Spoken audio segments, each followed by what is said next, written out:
Today's episode of The Lucky Orange Show features a conversation with John Sampogna, the CEO and co-founder of Wondersauce. Wondersauce is a digital agency that's worked with some of the world's most innovative startups and also some of the leading Fortune 500 brands like Nike, Google, Grubhub, Subway, L'Oreal, Shandon, and many, many more. As an agency, Wondersauce focuses on the customer touch points that matter most today. So I was thrilled when John agreed to come on the Lucky Orange Show and talk about the future of customer interface. In our conversation, we talked about evaluating trends to decide if they're just a flash in the pan or if there's something that you should devote time and money into in the coming months and years. We also discussed brand story and its relationship to the customer experience as the world continues to evolve. I hope you enjoy this conversation as much as I did. So if you're ready, let's go talk with John Sampogna. Wondersauce, your agency, doing a little research, at least on LinkedIn, there's sort of this self-titled thing that says you're an agency focused on the touch points that matter today.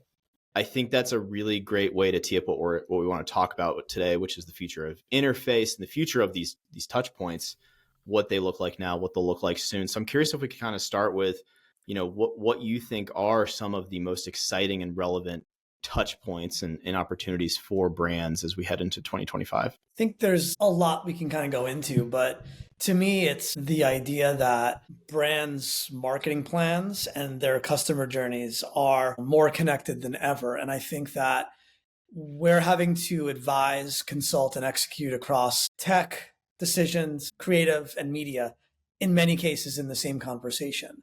So I think that what's exciting is that you're getting this convergence of things that used to be living in vacuums all coming together.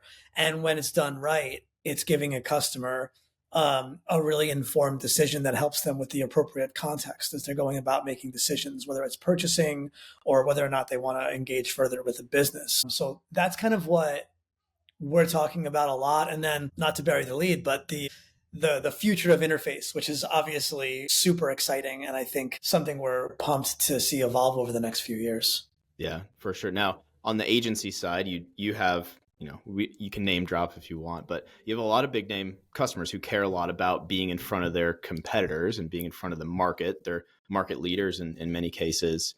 How do you help them stay in front or understand where the trends are going, where things are going, how touch points are evolving?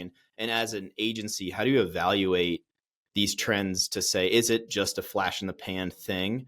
Or is this something that we need to devote a bunch of resources to over the course of months or coming years? Yeah, it's a good question. And it's this balance we've always struck of we're generally curious about everything.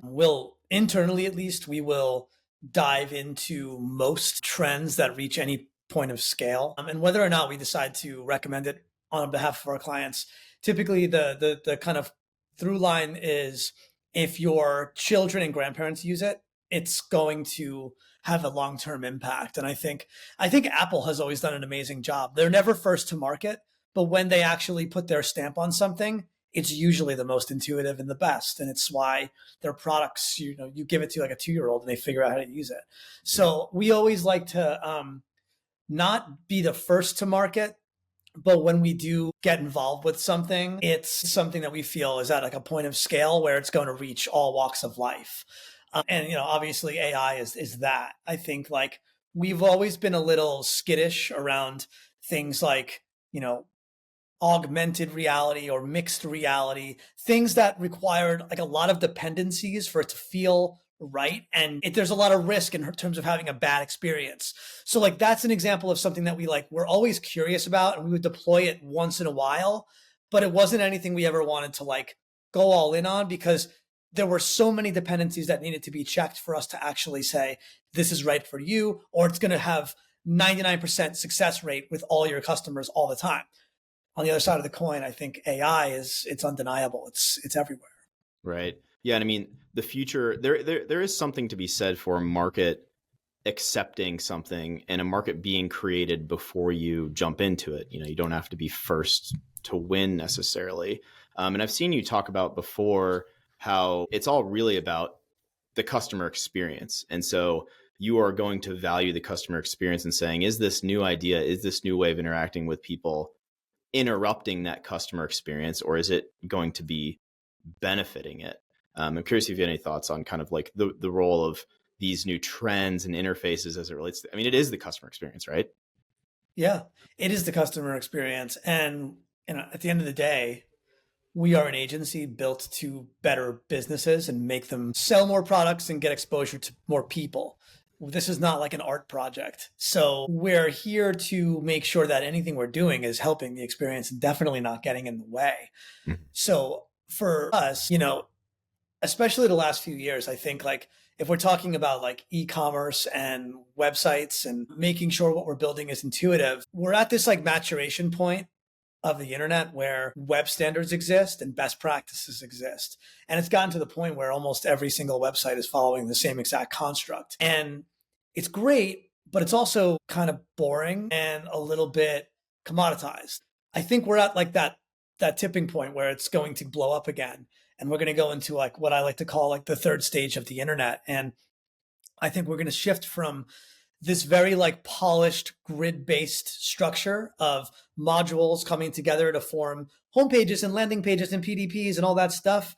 And we're going to move to a way more fluid and personalized internet where it'll be prompt-based, text-based, and command line informed in the sense that no two experiences will look the same. And you're going to finally get that promise of true personalization because you're going to have the sheer power of information hitting consumer experiences. So I think we haven't even seen like the tip of the iceberg yet in terms of that. And there's going to be a whole lot of experimentation and testing and wins and losses along the way. And it's going to very much feel like what it felt building e-commerce websites 10 years ago, where it used to take some big swings and some of them would pay off and some of them would fail. And 2 weeks later, you were optimizing and fixing out.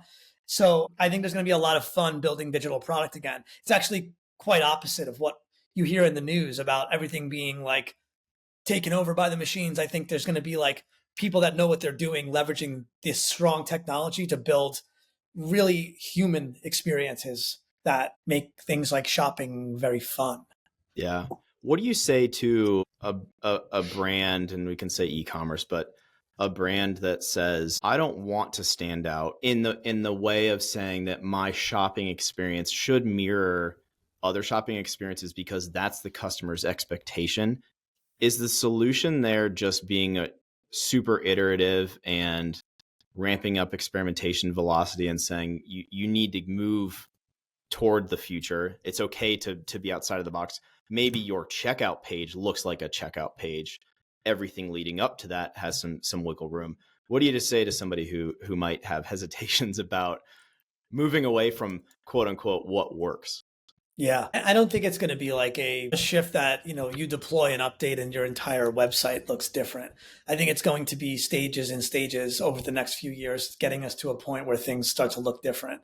But yeah, I think it's just incremental deployments and testing. And for me, it's always been helpful to latch on to problems that we're trying to solve. If there's a brand struggling to overcome something, or they're not seeing the right type of traction on a product line, or they're seeing drop off on aspects of the site, for us to like really look into it and say like, maybe the standard stuff isn't working for you, and actually like leaning in and providing something more custom that solves this exact problem will be something that becomes brandable for you, because maybe your business is a bit more nuanced here and you don't need something that is standard.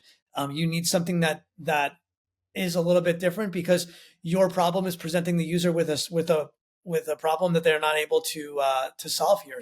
I always say like if we're going to invest custom time designing and developing something, it should solve a problem unique to your business. We shouldn't just be trying to like do something for the sake of doing it.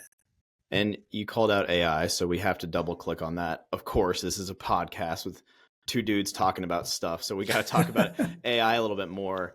What problems do you see that solving already for businesses that are, or not even problem solving, but what advantages is it giving people as they try to grow into the future of this new world of interface? Yeah.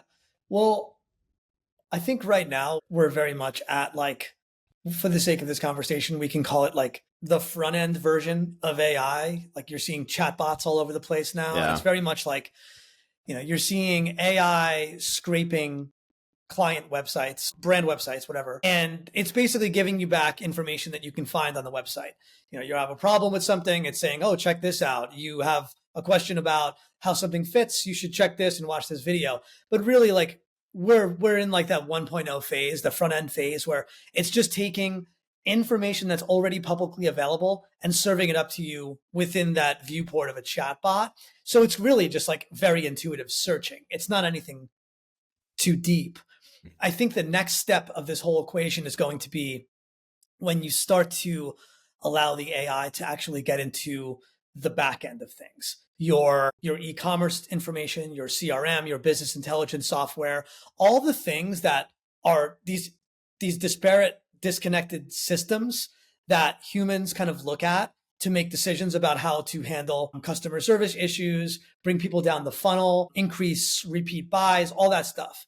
When you start to then allow AI to get behind the scenes is when I think you're going to have a much more dynamic front end interface where customers could ask something and say, I'm interested in seeing the fall collection inspired by this image. And you're actually going to get a pretty dynamic response that is going to save you a lot of time. And also, it's not just going to be about efficiency. It's going to be about making the shopping experience like really fun. An example I like to use is like, we're not too far off from like your exact body type being featured as a model on the site, and you can actually have the option for it to be you.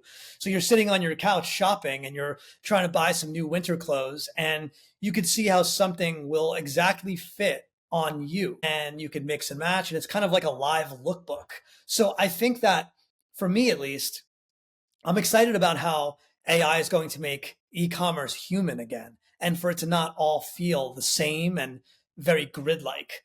I don't think it's actually going to be like this big machine thing. I think it's actually going to feel personal and human and ideally fun. Yeah, I mean, we see already in the B2B SaaS world messaging about AI. There's already a feeling from our buyers that says, I don't really care. What is it going to do for me? And so I think when it comes to the broader consumer, it's like, okay, you're telling me that this is like this AI wardrobe thing.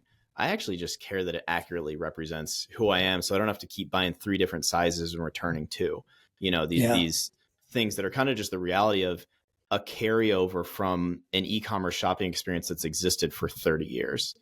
It's basically what it was at the beginning. Yeah. I'm curious. I think that there's undeniable benefits of AI of the efficiency side and, like you're saying, of the customer experience. Where does the brand's story fit into this, and how do you help them carry that story through with the new technology? Does the story have to change necessarily, or is it still represented in kind of the same way? And again, kind of as a sub question, can AI help people tell that story better in different new ways? I think the brand story will always be important. And ironically, I think in the last 5 years, too many brands have completely moved away from like traditional brand storytelling, and the top of funnel, like messaging and storytelling and driving narratives that ultimately allow customers over time to remember a business and to feel something when they hear the brand's name. And I think that has always worked in advertising and marketing. And I think that we've gone completely to lower funnel tactics and immediate conversion. And this idea of like, performance marketing, direct response, which is great, but it's damaging to your business when that's your entire marketing strategy. And it's ironic, like people are totally cool saying like, speaking about ROAS and ROI and what's your CPA and all this stuff. And they've completely become comfortable accepting that they're going to pay for their customer every single time, which is wild. Like it's a horrible way to structure a business. And then like celebrate that, like we got our cost per acquisition number down this month. Cool. But you're still paying for every single customer. So I think like the whole marketing dynamic has to shift again, where it isn't just about lowering your cost per acquisition number. That's truly important, but it's about having a balanced marketing effort where to do brand storytelling right, it's long tail. You're not going to immediately get a sale. You have to be okay nurturing and believing in what you're saying and having an authentic story and it tying back to your products and your product benefits and what you actually bring to your industry, and be okay that like you're not going to put $1,000 into Meta and get immediately like $2,000 out. It's just not how brand building works. And I think we've gone completely down the wrong path here, and it's got to rebalance. So Why do you think that is? It's something. What's that? Why do you think people have gotten away from it? Is it because it's perceived as more difficult to operate a great brand story? I just think it's just culturally. COVID was a thing that disrupted 2 years of everyone's life, and people were at home shopping. And I thought, and a lot of those mid to lower funnel tactics really work. And I think that people have never stopped. We're 3 years out of that. And I think that it is a very impactful marketing tool, but we've lost sight of that balance in how you go about building sustainable brands where, like I said earlier, you're not having to pay for every sale and you can stand out from your competition, in ways that aren't just about how well you're able to construct an Instagram ad. So we're encouraging a lot of our businesses to experiment with their paid efforts this year and next year, not necessarily defaulting to what's always worked, and exploring, new channels, and also driving the importance of earned media, which there's no formula for. There's no like, do these 3 things and your posts are going to have X amount of engagement. I think that like driving good earned media is way more of like an operational process than it is a creative process. I think that you need to build the discipline and the system internally to show your teams that we're going to do this every single week. We're going to produce content that is affordable and is true to our business. And we're going to put it out there because our customers are going to find value in it. And it's okay if there's crickets sometimes. It's okay that not every post works. But if you keep doing that and you're following the trends that are relevant to your brand, not chasing every single trend and cultural moment, you will eventually have something that wins and ultimately has some success. And you could balance that with all your paid efforts and all your lower funnel stuff. So I think it's just about balance in marketing, honestly. Yeah. And I think operationalizing it and speaking of it as a strategic narrative and saying, we know that we can't just show up one day and publish a post and say, this is going to change the trajectory of our business. It is building on over and over and over again, getting smarter, yes, having that bias for action, that bias for publishing. And I think that you're keying in on something which is really interesting to say, like, people are making themselves more fragile as a business by depending on these paid channels. Yeah. They, on average, continue to get more and more expensive for clicks, for views, and for whatever. You're kind of at the will of those platforms to say, no matter how high you go, we're all in with you, as opposed to earning your base layer, earning that thing where you can show up. And I think that, that also gives you, if you can build a strong story, that also gives you that audience when you are ready to drop a new feature or a new product, or when you're ready to roll in a new pivot.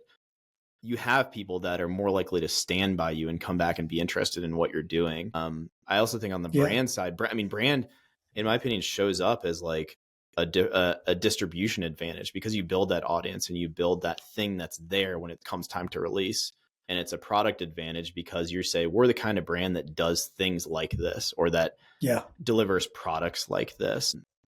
Yeah, I don't know if you need to follow up on that, but I think it's really interesting to say, like, we're just going to make ourselves more fragile by over depending on these paid channels. Yeah, I think, you can make a case right now that, again, I like doing these thought exercises, and it'd be fun if it was like my own business and I was selling, I don't know, selling cables or something like that, and I had a website and I had $1 million to spend. I'm at a point now where I'm not really sure. If I took 60% of that budget, put it on Meta, 40% put it on Google, and all that SEM and some merchant stuff. If I did that, which is a very safe plan, if you went out and had drinks with your friends who were experts and you said, I'm thinking about putting 60% or so within Meta, maybe dabble a little TikTok, and then the rest of it on Google, people would be like, yeah, it makes sense. Like, no one's gonna like laugh at you and make fun of you. Yeah. But if I said no, like, actually, like, it's interesting. A lot of my people that are, I think are using my products, they're hardcore gamers. And I'm thinking about just like creating a ton of content, hiring some community people, and, putting my entire budget on Twitch. You would get laughed at, and people would say like, that's a dumb idea. What are you doing? Then all of a sudden, like, what if it worked? Then all of a sudden, like, every single brand is going to be like, what's our Twitch strategy? Why aren't we there? Blah, blah, blah. So it's always like these brands that actually take a risk departing from the template, then they're celebrated. But it isn't until they depart and try that they're celebrated. And I think there's a lot of opportunity right now to experiment and to diversify your marketing mix, because as you mentioned, like the costs are just getting more and more expensive. And I don't think anyone can look you in the eye and tell you that like a total shift like that is 100% full stop incorrect. Right. So it's interesting. Yeah. And I mean, it makes me think of like influencers dropping products. Why do you think an influencer releasing Prime water drinks or whatever, it may not be the best product in the world, and it may never have gotten onto grocery stores' shelves if it was just its own thing, but because it's backed by these guys with this giant audience, that works. Okay, well, if I don't have that audience and I want to have that same level of success, I got to start there by being at the right place at the right time, saying the right things with the story, and trusting that my product not only has a market fit, but it has the market represents an audience, it represents real people. You mentioned earlier, I think you used a phrase like true personalization or real personalization. That then presents the idea that there's an opposing force there, which would be like fake or pretend personalization. Could you kind of go back to that a little bit and tell me kind of what you might mean there, but then also tie that back into the future of interface and present kind of new opportunities with personalization? I mean, I'm 40 years old. I've been doing this professionally for 20 years and built, I don't know, hundreds and hundreds of apps and websites, and been across every brief and industry you can imagine. And I can tell you, like, from 2005 to 2024, personalization has been in every single brief. And I still don't think we're quite there. We're getting better at it. Like, experiences are more adaptive. We're using analytics, we're using existing data we have to basically give you information that may be more relevant, but it's not really personalized. I think about personalization as like, it when you see it. And when you're on your favorite site or store and you feel like something was hyper curated for you, not even just the products, but the vibe, the way people are speaking to you, the way you feel in terms of like, I feel comfortable. I feel like I could actually like let my guard down and spend an hour here buying some stuff and learning from people. Like that to me is like real personalization. And like tying it to the future of interface, I think that like what I'm talking about is like personalization that feels human. And ironically, I actually think artificial intelligence is going to bring us there, and it's going to be informed by humans. So we're always talking about the democratization of creative and development, and where a copywriter is going to go, and how are we going to create content's going to be commoditized. Anyone can build a website. Yes, sure. Anyone can use a computer too. But like some people use computers for playing games. Other people create billion-dollar organizations. There's levels to this. So I think that like when we get into the product development side, you're going to get hyper creative people, super, super engaged technologists who are going to take this powerful technology and create amazing things. In the next 5 years, you're going to see a new like future of news, future of shopping, future of gaming. All the new firsts are going to happen again because this technology is so powerful. And I feel like everyone is just talking about efficiency and everything being commoditized, and no one's talking about the cool stuff. And, maybe I'm just naive, but I've worked on the internet for long enough to know that there's way more cool stuff than there is commodity. So I'm excited for that. And I know that it'll impact, interfaces and everything else we use. So I'm here for it. I'm excited for the AI curated vibes. I mean, really, I think it is an interesting statement to say that AI can help us contextualize the experience of other people enough to understand what they're craving out of an experience. We talk a lot about on the website optimization side, people bringing with them usability expectations. So like, hey, where's this button? And that's evolving. We've already talked about that. But they also bring with them anxieties and motivations. They might not know your brand, how do you overcome that? How do you create, like you said, a place that makes them feel comfortable? Even within the context of a website, you could make people feel more comfortable. From a messaging standpoint, how do we overcome their anxieties, align with their motivations? And AI can probably help us tap into that, because traditionally that's been like, you're going to have to survey 100 customers and do a bunch of research and interview people. Maybe there's something we can tap into with AI there that helps us down to the person writing the messaging say, here's what the vibe should be, to keep using that word. Yeah.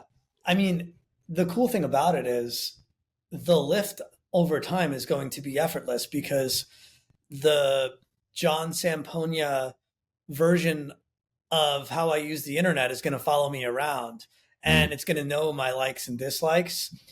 Picking on myself, it knows how I shop. I have choice paralysis. I get overload very quickly.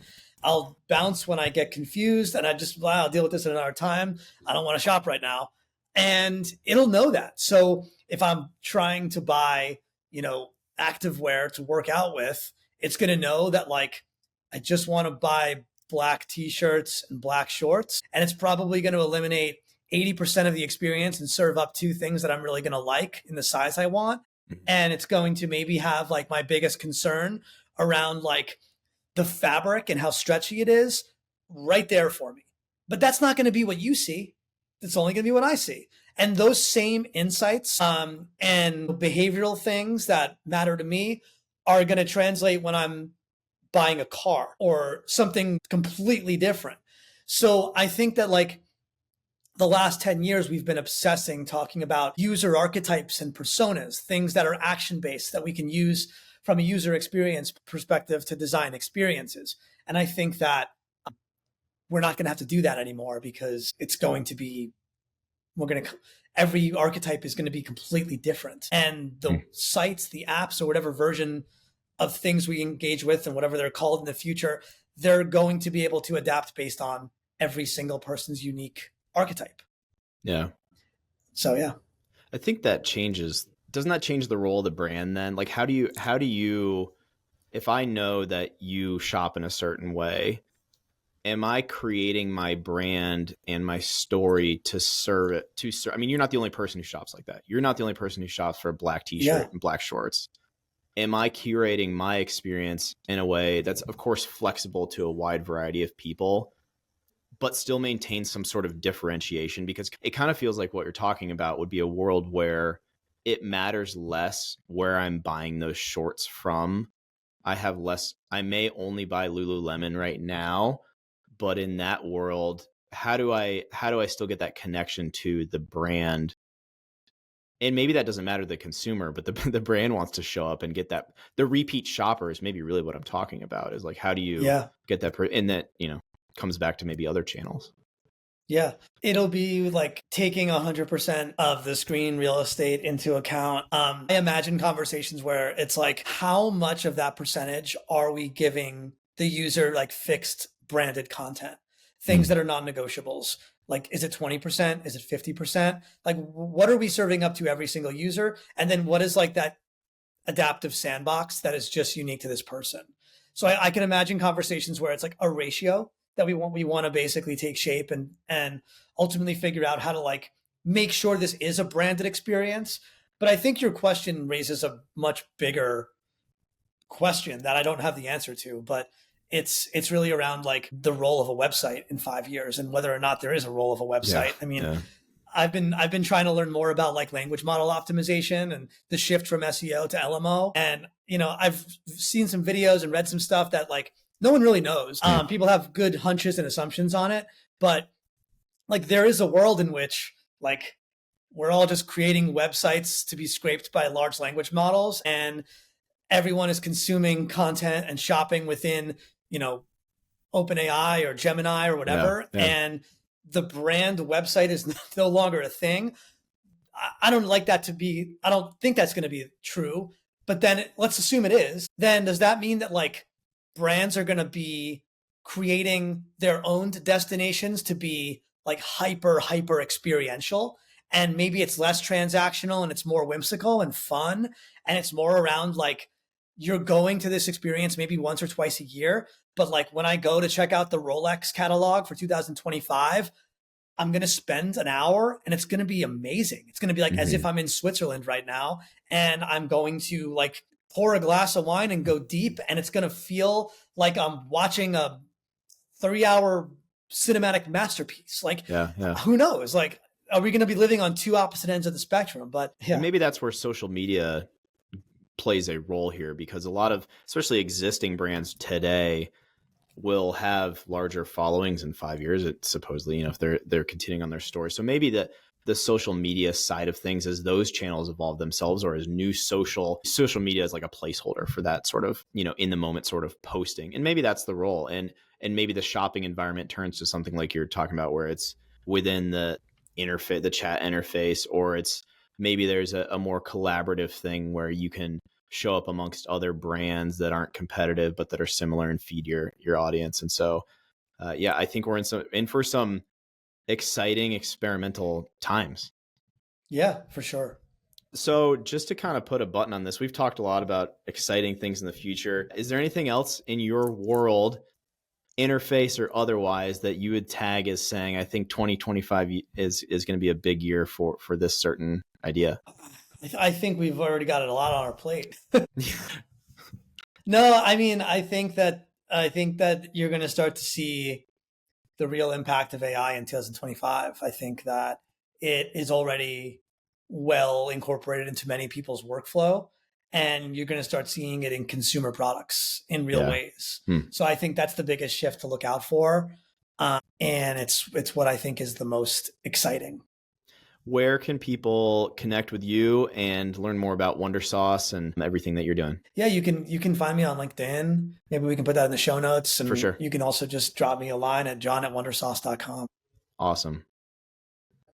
Thank you, John. I could probably talk about AI and these things for hours. So I appreciate you spending time with me today, sharing your knowledge with our audience. It's really valuable stuff. So I really appreciate it.